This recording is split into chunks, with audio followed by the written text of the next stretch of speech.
Здравейте хора, аз съм Фивчо и днес ще ви покажа мап, в който може да се упражнявате и да станете по-добри на Fortnite. Също така не забравяйте да се абонирате за канала и да харесате това клипче. Като влезете в мапа ще видите, че има секция за оръжия, за 1 в 1, за Aim, за Edit, за Peace Control и за Free Build.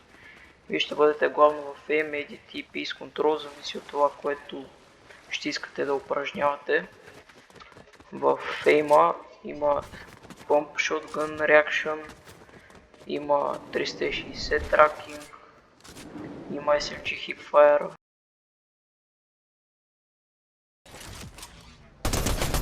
И тук си упражнявате. Има снайпер, има тук.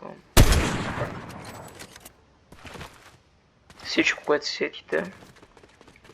Сега ще видите Peace Control.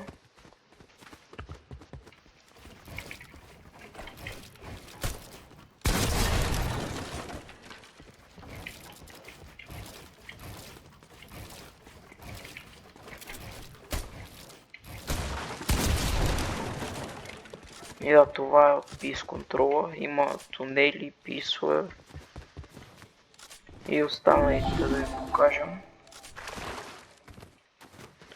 Тук е най-лесният начин да упражнявате сингъл, дабъл, трипъл, флат и да се научите, нали?